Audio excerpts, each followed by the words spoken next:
올 한 해 여러분 어떻게 지내셨습니까? 아마 어떤 분은 올 한 해 내 인생에서 그냥 쏙 빼고 싶은 한 해다, 그렇게 힘들고 어려운 분도 있을 거예요. 기억하기 싫은 분도 있을 거예요. 그러나 어느 분은 올 한 해 내가 많이 성장했다, 내가 많이 깨달았다, 그런 분들도 있을 것입니다. 올 한 해가 어땠는가 한 단어로 알 수 있죠. 코로나라는 그 단어 하나로 참 우리의 삶이 완전히 바뀌었습니다. 이 코로나 때문에 우리에게 여러 가지 환경적으로나 여러 가지 삶의 변화가 일어났습니다. 긍정적으로 얘기하자면 우리가 어느 때보다 위생에 굉장히 힘을 기울이죠. 아주 깨끗해졌어요. 그렇죠? 날마다 손을 씻고 소독하고 또 불결한 데는 다 정리를 하고. 이 또 한 가지는 이 코로나로 인해서 우리의 그동안의 삶이 얼마나 소중한가를 또 깨닫게 됐어요. 그동안은 우리 일상의 삶이 얼마나 이렇게 소중한지 몰랐어요. 때로는 지루하고 힘들고 무슨 변화가 없고 날마다 똑같은 삶이니까 그 소중함을 몰랐다가 눈에 보이지 않는 코로나가 전 세계적으로 확 퍼져나가니까 우리의 일상의 삶이 딱 멈추니까 아, 그동안 우리의 삶이 얼마나 축복된 삶인가를 알게 됐어요. 이 반대로 이 코로나로 인해서 좀 부정적인 면들은 관계가 끊어졌다는 거예요. 만남이 끊어졌다는 거예요. 이 관계가 끊어지고 만남이 끊어지니까 이렇게 힘든 줄 몰랐어요. 늘 만났던 사람을 만나지 못하고 이 공동체 안에서 하나로 모이지 못하고 이 코로나 때문에 서로를 의심하게 되고 또 코로나로 확진을 받거나 그런 공동체를 우리가 정지하기 시작하게 되고 그러다 보니까 모든 것이 의심의 눈초리로 바라보게 되는 이렇게 안타까운 현실을 우리에게 지내고 있습니다. 그래서 코로나 때문에 온 국민들이 참 우울하다 이렇게 생각이 되는데 빨리 이렇게 지나갔으면 좋겠다라는 소망을 날마다 기도합니다. 여러분 신앙적으로 마찬가지예요. 코로나가 신앙이 줬던 여러 가지 이유 중에 여러 가지 그 영향을 줬는데 첫 번째 뭐냐면 우리의 예배가 얼마나 소중한지를 깨닫게 됐어요. 그동안에는 참 예배 드리는 거 힘들어하신 분도 있었는데 이렇게 한 번의 예배를 드리기 위해서 얼마나 정성을 쏟아야 되고 또 한 번의 예배를 드리기 위해서 얼마나 사모해야 돼야지 나와야 되는지를 우리가 깨닫게 된 거예요. 그래서 모든 예배가 너무 소중한 예배가 됐다라는 것이고요. 두 번째 제가 개인적으로 코로나 때문에 신앙적으로 어떤 변화가 있냐면 그동안 내 믿음이 어떤지 몰랐는데 우리 자신의 믿음을 다시 한번 깨닫게 됐다는 거죠. 그래서 참 코로나가 우리에게 힘든 면도 있지만 우리 자신을 다시 한번 멈추게 해서 우리 자신을 반성해야 하는 그런 또 긍정적인 영향력도 있습니다. 올 한 해가 이제 마지막이기 때문에 개인적으로 또 올 한 해를 지나가면서 제 마음속에 일어났던 여러 가지 생각들이 있는데요. 참 힘든 한 해였습니다. 개인적으로 2020년이 제가 하나님께서 부르셔서 이곳에 부임한 지 3년 차 되는 시기예요. 그래서 마음속에 2019년 말부터 마음속에 하나님 참 은혜를 많이 주시더라고요. 그래서 성도들이 이제 좀 움직이고 또 하나 되고 또 하나님 앞에 예배하고 또 은혜 가운데 이렇게 똘똘 뭉치는 공동체로 이렇게 변화되는 그런 소망을 가지고 이렇게 분위기가 형성돼서 2020년에는 더 하나됨으로 활성화되고 하나님 영광 가운데 하나님이 우리 큰사랑교회에 은혜를 주시겠다 생각했는데 웬걸요? 초부터 그냥 코로나 때문에 예배조차 드릴 수 없는 환경 가운데 참 힘들었습니다. 제가 할 수 있는 게 없어요. 교제가 할 수 있는 게 없다고요. 그냥 정부 방침에 따라서 예배 드리지 말라 하면 드리지 말고 어떻게 드리라면 드리기 수 그거밖에 할 수 없어요. 그걸 어기면서까지는 할 수 없잖아요. 그러면서 하나님 앞에 기도하기를 빨리 이 어려움을 넘어갈 수 있도록 기도하며 제가 할 수 있는 것은 말씀 묵상과 기도밖에 없는 거예요. 그러니까 한 번의 기도와 말씀을 예배를 통해서 더 은혜를 끼쳐야 되겠다. 그런 간절한 마음으로 어느 때보다 말씀에 더 심도 있게 묵상하고 또 기도하며 예배를 준비했는데요. 그러다 보니까 제가 이전에 느끼지 못했던 은혜를 많이 경험했습니다. 예전에 느끼지 못했던 말씀의 깨달음을 제가 개인적으로 느꼈고 또 기도의 깊이가 또 하나님의 은혜를 주셔서 하나님을 또 기도하다가 또 음성을 듣게 되고 하나님을 경험하게 되는 그런 놀라운 여러 가지 경험들이 있었어요. 그러다 보니까 제가 은혜 받으니까 우리 성도님들도 조금씩 하나님의 은혜를 경험하는 거 보고 하나님의 일하심은 우리 생각과 같지 않다 그 생각이 드는 거예요. 그러니까 모든 환경이 다 좋아서 하나님의 은혜 쏘면 좋지만 그렇지 않은 환경 가운데서도 하나님은 일하시고 있다. 제가 깨닫게 됐습니다. 여러분, 하나님은 여전히 우리 공동체 가운데 일하고 계심을 믿으시기 바랍니다. 각자의 환경 가운데, 우리 공동체 가운데, 가정 가운데, 나라, 민족 가운데 하나님은 여전히 일하시고 계시는 거예요. 어느 날 제가 참 힘들고 어려워서 말씀 묵상하고 기도하는데 그리고 제가 책을 딱 이렇게 설교 준비하면서 어느 글을 봤는데 참 제 마음속에 하나님의 음성으로 들렸어요. 하나님의 아주 짧은 글귀였거든요. 그 글은 어느 시인의 그 글귀예요. 어느 시인의 이 고은이라고 하는 그 시인이 있죠. 고은이라는 시인. 그 시인이 순간의 꽃이라는 시집에 이런 문구가 있어요. 아주 짧아요. 잘 들어보시기 바랍니다. 노를 젓다가 노를 놓쳐버렸다. 비로소 넓은 물을 돌아다 보았다. 이게 무슨 말인지 오십니까? 느낌 오십니까? 다시 한번. 노를 젓다가 노를 놓쳐버렸다. 비로소 넓은 물을 돌아다 보았다. 자, 하나님의 음성이다. 이 배의 뱃사공이 저쪽 건너를 가기 위해서 노를 저어가지고 준비를 다 해가지고 노를 젓는 거예요. 그런데 어떻게 하다가 노를 놓쳤는지, 노가 부러졌는지 모르겠지만 노를 칠 수가 없는 거예요. 그럼 어떻게 해요? 얼마나 황당하겠어요. 얼마나 많이 울겠어요. 저쪽으로 가야 되는데 가질 못하고 바람과 물의 방향 따라서 그냥 흘러만 가는 거예요. 그런데 놀라운 것은 비로소 내가 보지 못한 넓은 물의 장소를 다 그때서야 보게 됐다는 거예요. 저는 이게 하나님의 음성을 들었어요. 우리가 계획하고 우리가 하나님 앞에 다짐하고 결단했던 것들이 다 어그러진 환경 가운데 어찌할 바를 몰라서 다 노를 놓고 그냥 엉엉 울고 있는 그 순간에 하나님은 바람을 통해서 물을 통해서 우리를 이끌어 가시는 거예요. 그동안 보지 못한 거, 느끼지 못한 거. 그래서 얼마나 제가 감사한지 모릅니다. 여러분, 하나님은 어려움 가운데서도 우리를 이끌어 가시는 귀한 분이라는 거 잊지 마시기 바랍니다. 내 계획과 내 뜻대로 안 됐다 속상해하지 마세요. 하나님은 그런 가운데서도 역사하시는 존귀하신 분이라는 거예요. 이 시를 읽는데 제 마음 가운데 위로부터 그냥 위로가 탁 되는 거예요. 감사가 넘쳐나는 거예요. 좋으신 하나님이다. 올 한 해 제 입에서 가장 많이 나온 말이 하나님 감사합니다. 자꾸 이렇게 나오는 거예요. 이유가 있죠. 감사 행전을 했기 때문에 그래요. 제가 우리 성도님들에게 감사 행전 꼭 하십시오. 그렇게 진짜 간절함에 얘기를 했는데 얼마나 실천했는지 모르겠어요.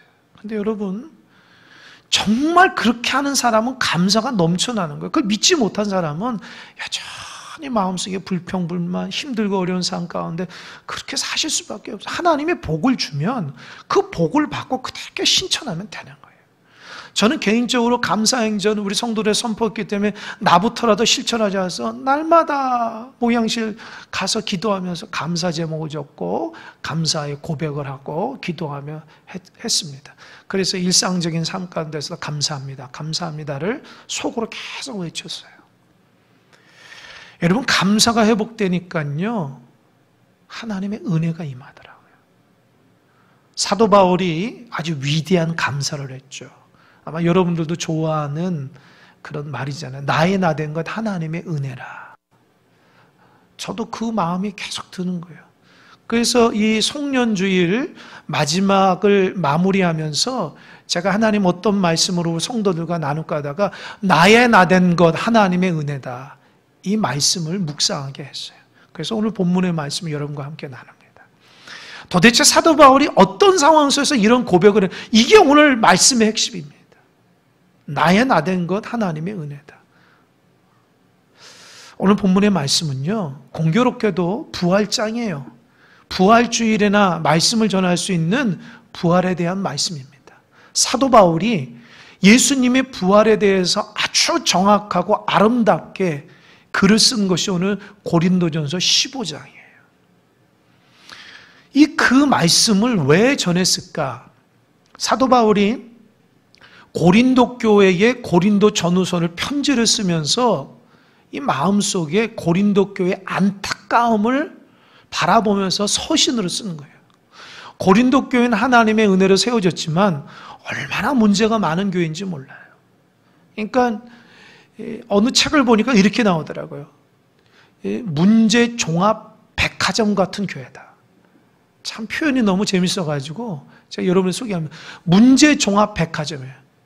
너무 많은 문제가 일어나는 고린도 교회가, 하나님의 은혜에서 세워진 교회가 세상의 문제가 다 교회 안에 있고 신앙적인 문제가 또 터지니까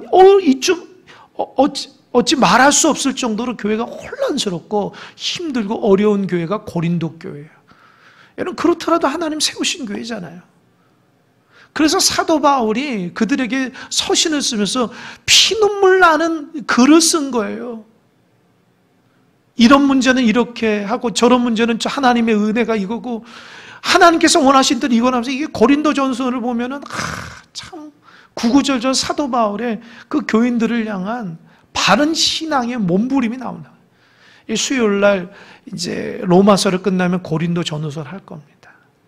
그때도 다시 한번 보겠지만 고린도 교회는 참 문제가 많았어요.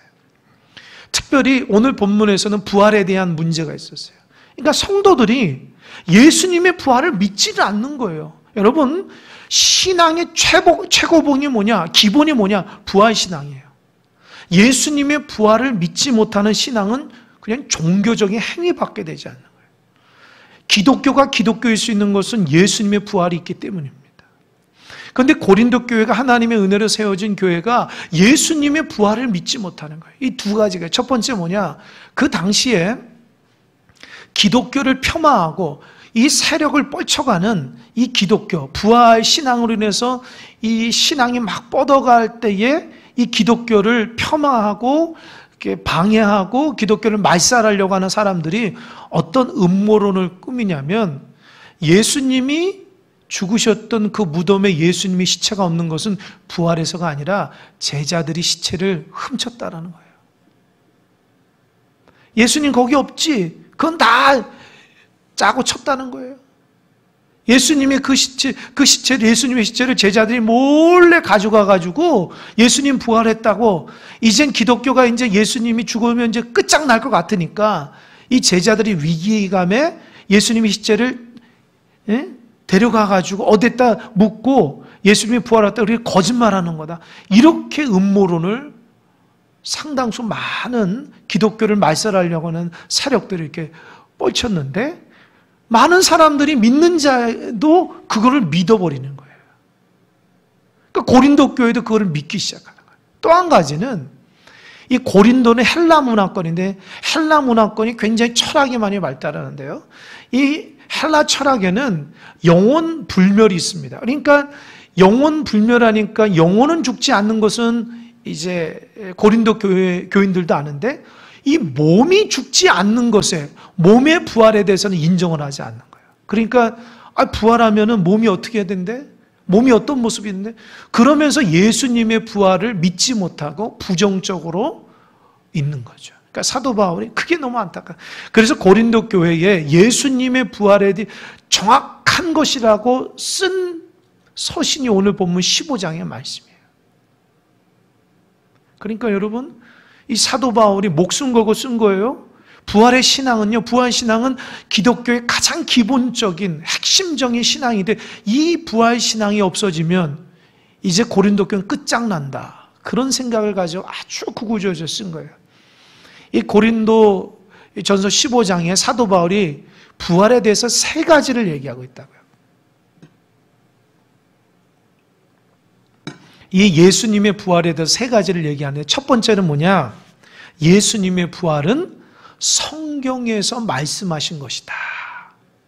성경에서 말씀하신 것. 그러니까 예수님의 부활은 기독교인이 예수님 죽고 나서 불안해서 만든 것이라든지 그게 아니라, 또 즉흥적으로 일어난 예수님의 고난 가운데 죽음이 아니라 이미 수천 년 전에 하나님의 역사를 위해서 지내왔던 수많은 사람들, 또 선지자를 통해서 성경에 말씀하고 있는 내용이라는 거예요. 그러니까 갑자기 예수님이 로마 정부나 유대인의 종교 지도에 밉보여서 죽은 게 아니고, 그래서 부활한 게 아니고, 이미 하나님의 계획하신 가운데 일어났으니 고린도 교회 성도들에게, 너희들은 신앙, 말씀대로 있는 신앙이라면 예수님의 부활이 성경에 이미 기록된 줄 알고 믿으라는 거예요. 여러분, 신앙생활 하다가 흔들릴 때가 있거든요. 왜 흔들릴까요? 말씀 안에 거하지 않기 때문이에요. 때로는 우리가 누구의 말에 흔들려는 마음에 중심이 안 잡혔기 때문이에요. 특별히 신앙은요, 하나님의 말씀 중심으로 딱 세워져야 돼요. 그 말씀 중심으로 있을 때 누가 뭐래도 우리는 흔들리지 않는 반석 같은 믿음이 있는 것입니다. 고린도 교회 성도들은 헬라 철학으로 아주 똑똑했지만 하나님의 말씀 가운데 좀 연약했던 것 같아요.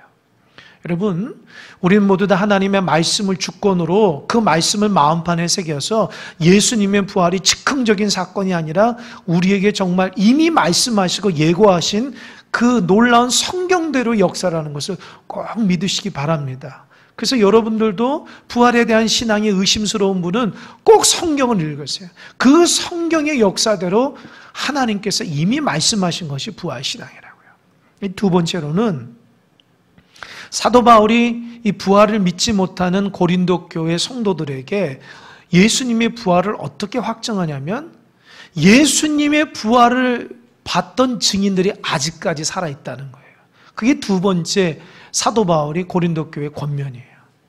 여러분, 이 고린도 전서를 언제 썼냐면 AD, 그러니까 기원 후 AD 55년 정도에 쓴 거예요. 55년 때.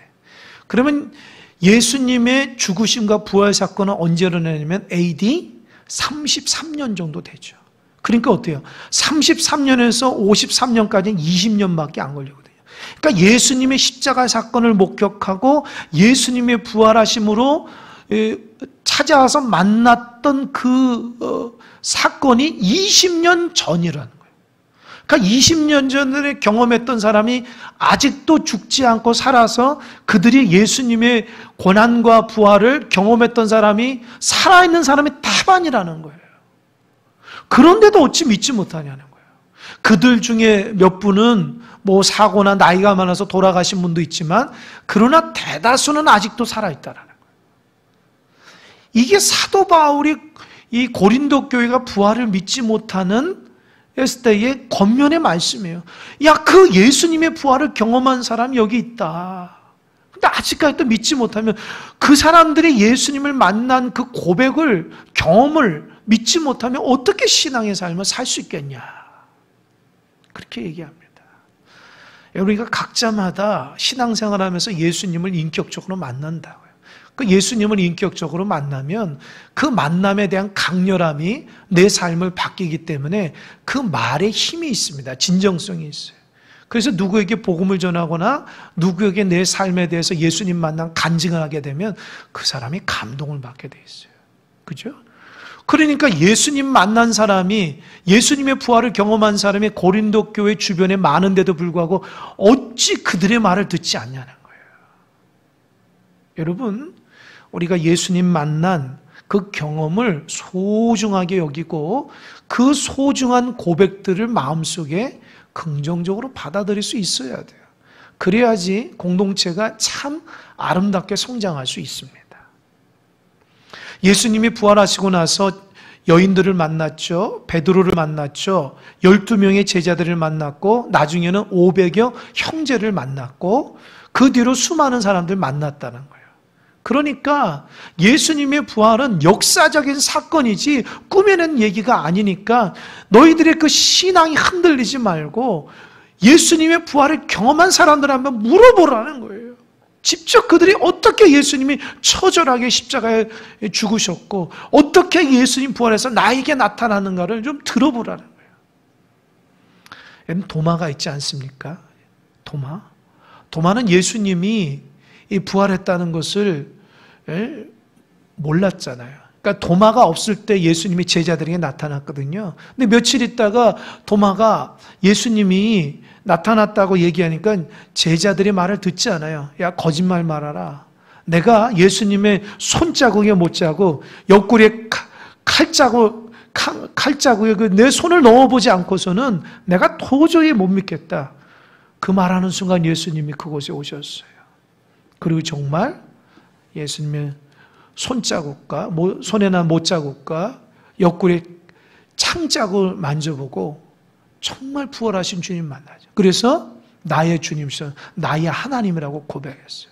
이 도마가 예수님의 부활을 경험하고 나서 인도에 가가지고 귀한 복음의 역사로 교회를 세우고 수없이 많은 사람들을 복음을 전했다는 게 아닙니까?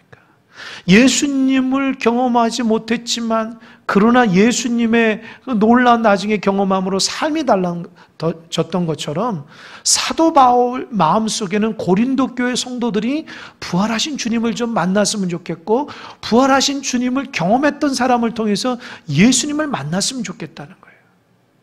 그것이 사도 바울의 고백입니다. 세 번째, 이게 오늘 핵심인데요.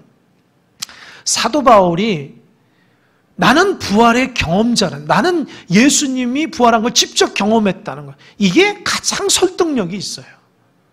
여러분 사실 성경에 보면요 사도 바울이 대면해서 예수님 만나진 않았어요.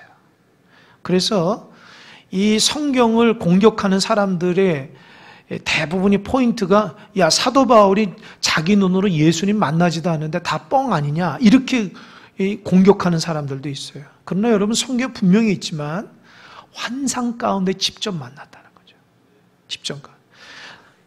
사도 바울이 예수님 믿는 사람들을 잡기 위해서 저기 북쪽인 다메섹까지 가다가 강렬한 빛에 의해서 눈이 멀고 엎어진 거예요. 그때에 예수님의 음성을 듣고 예수님의 인도하신 가운데 다메섹에 들어가서 3일 동안 완전한 영적인 암흑기에서 철저하게 회개했죠.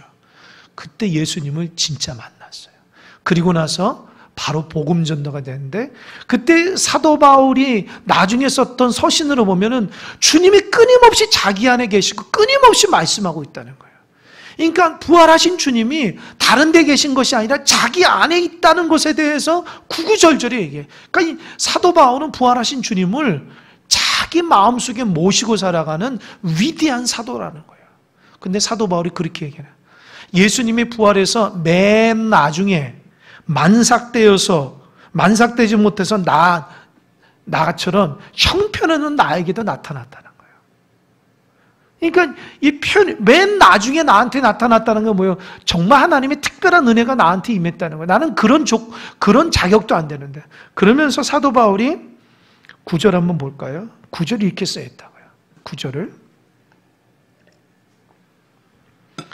우리 다 같이 한번 가정에서도 한번 다 같이 읽어보겠습니다. 시작. 나는 사도 중에 가장 작은 자라 나는 하나님의 교회를 밖에 있으므로 사도라 칭함받기를 감당하지 못할 자니라. 여러분 보세요. 나는 사도 중에서 가장 작은 자라. 여러분 이것이 사실 인정이 안 돼요. 저 입장에서는. 왠지 아십니까? 예수님의 12 제자가 쓴 성경의 서신보다 사도 바울이 쓴 서신이 더 많아요. 그러니까 예수님을 직접 3년 반 동안 모셔서 예수님의 기록한 이 글보다 사도 바울이 다메섹 도상에서 만나고 그대로 경험했던 예수님의 글이 더 많다라는 거예요. 그리고 사도 바울의 글은요 영적인 글이에요. 그래서 신학자들에 의하면 역대 예수님의 말씀을 가장 영적으로 잘 해석한 사람이 누구냐? 사도 바울이라는 거예요. 그러니까 사도 바울은 다른 어떤 사도보다는 위대한 사도거든요. 근데 자기가 나는 가장 작고 나 보잘것없다는 거예요. 왜요? 자기 마음속에 어떤 마음이에요? 나는 예수님 믿기 전에 교회를 박해했다고 하는 그것이 엄청나게 큰 상처로 사도 바울은 자리 잡고 있었다는 거예요. 여러분, 사도 바울이요, 초대교회 7집사 중에 가장 성령 충만했던 스데반 집사를 돌로 쳐 죽이는데 앞장섰던 사람이거든요. 그러니까 예수님 믿고서도 늘 마음속에 하나님의 사람인 스데반을 죽였을 때 그 장면을 떠올리는 거예요. 그리고 다메섹에서 수많은 사람들 잡아가려고 했던 거. 또 그가 예루살렘에 있을 때 예수 믿는 사람들을 가다서 옥에 가두고 핍박했던 그 모든 것들이 주마등처럼 자기 머릿속에 자기 마음속에 다 있기 때문에 자기가 이렇게 예수님 만나서 복음을 전할 수 있는 것은 상상조차 못한 일이잖아요. 그래서 여러분, 그런 빗된 마음으로 더 열심을 한 거예요, 사도 바울이. 이해가 되시죠? 그러니까 나는 사실 그런 조건이 안 된다는 거예요. 교회를 박해했던 사람이기 때문에 하나님의 사도라고 말할 수가 없는 사람이라는 거예요. 근데 뭐라고 그랬어요? 10절. 그러나 내가 나 된 것은 하나님의 은혜로 된 것이다. 그래서 이 말을 하는 거예요. 내가 나 된 것은 하나님, 내가 나 된 것. 앞에 있는 나는 원래 예수님을 믿지도 않고 믿는 사람을 박해했던 사람이라는 거예요. 그것이 하나님의 영광이라고 잘못되게 인생을 살아왔던 사람인데 그 핍박했던 예수님을 내가 만나고 나니까 이렇게 예수님을 전하는 사람이 된 것은 하나님의 은혜라고밖에 설명이 안 된다는 거예요. 이해되십니까? 그러니까 나의 나 된 거 하나님 은혜라 그냥 얘기하면 안 되고요. 핍박했던 사람, 하나님을 저버렸던 사람, 죄 가운데, 그래서 내가 이렇게 은혜 가운데 살아간 그 고백 가운데 나오는 거예요. 아마 여러분들도 예수 믿기 전에 또 예수 믿어도 하나님의 뜻대로 살아가지 못하고 하나님 마음을 아프게 하셨던 분들도 있을지 모르겠어요. 그러나 예수님을 만남으로 삶이 달라져서 가치관이 달라졌을 때, 야, 내가 어떻게 이렇게 예수를 믿지? 내가 어떻게 교회에서 이렇게 봉사자가 되고 직분자가 되지? 아무리 생각해봐도 설명이 안 될 때에 나의 나 된 거 하나님의 은혜, 그때 나올 수 있는 고백입니다. 그게 사도 바울의 고백이에요. 사도 바울은요, 예수님 믿기 전에 얼마나 교만한 사람인지 알잖아요. 누구보다도 율법에 미쳐서 살아간 사람. 그런데 예수님 만나고 나서 그렇게 철저하게 변화되었다는 것은 놀랍죠. 그러면서 10절 중반에 보세요. 내게 주신 그의 은혜가 헛되지 아니하여 내가 모든 사도보다 더 많이 수고하였으나, 이 부분이 중요해요. 그러니까 사도 바울은 내가 교회를 핍박하고 예수 믿는 사람을 핍박했던 사람이기 때문에 그 은혜로 예수님의 복음 전도가 됐으니까 다른 사람보다 더 열심히 했다는 거예요. 왜요? 과거에 하나님 앞에 온전치 못했기 때문에 더 열심을 품고 하나님의 영광을 위해서 힘써 달려갔다는 거예요. 왜요? 빚진 자의 마음. 그래서 사도 바울이 나는 빚진 자다 이렇게 얘기하잖아요. 그 빚진 자 마음이에요. 내가 하나님 앞에 빚짓고 또 예수 믿지 않은 사람들에게 빚진 거예요. 왜요? 또 교회에 빚지고 그런 마음으로 열심을 품었다는 거예요. 근데 여기까지는 제가 인정합니다.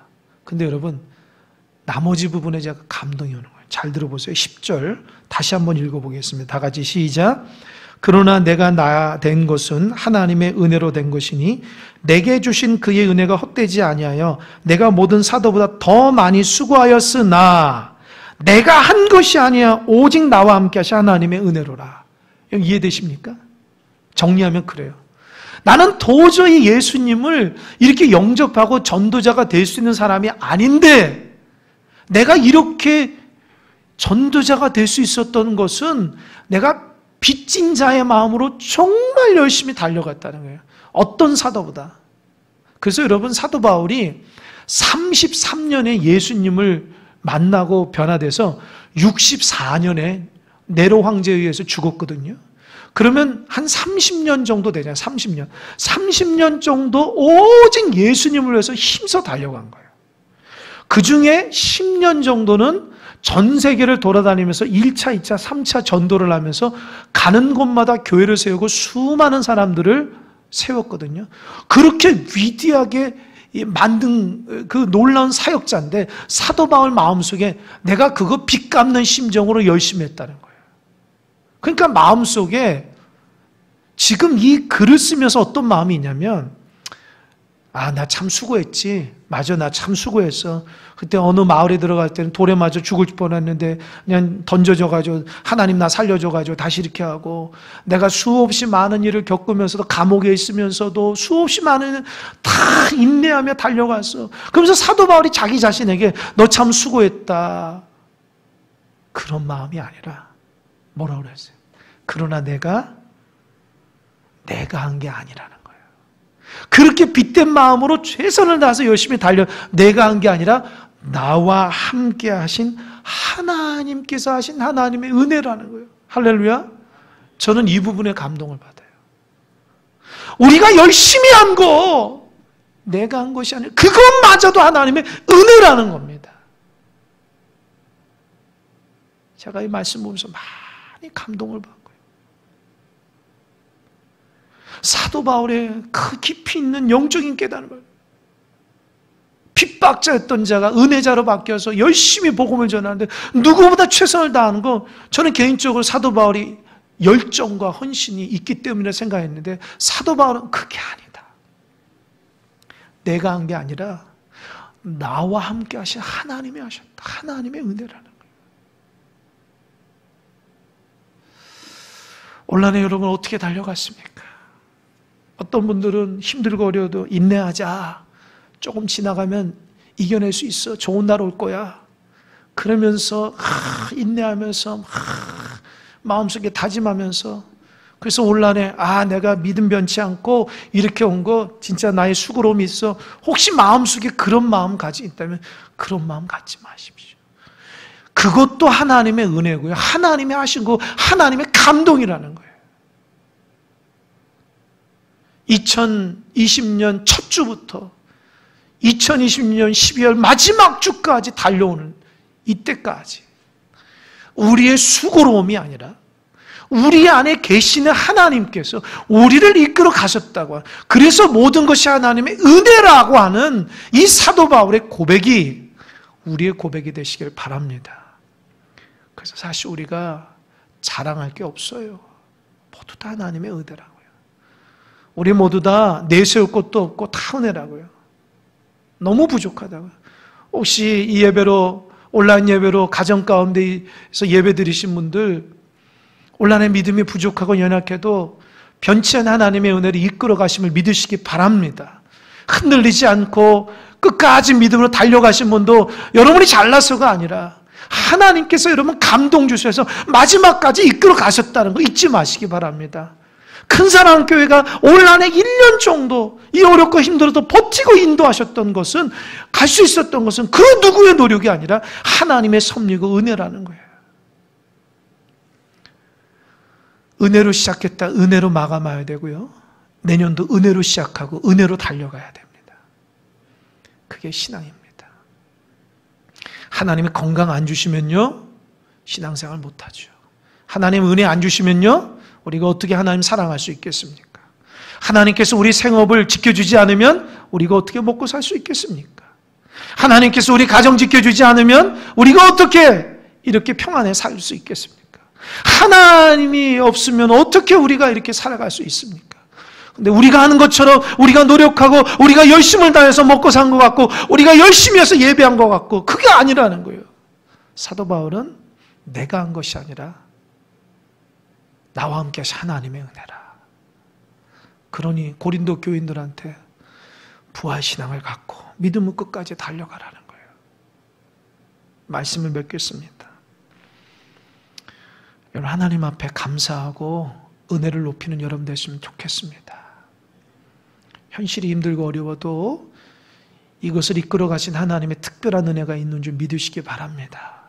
늘 겸손함으로 나의 나 된 것 하나님의 은혜로 세워진 것이니까 변치 않는 믿음과 신실함으로 하나님 앞에 잘 마음을 두고 나에게 맡겨진 정말 귀한 믿음의 길을 힘써 달려가는 여러분 되시길 바랍니다. 아멘.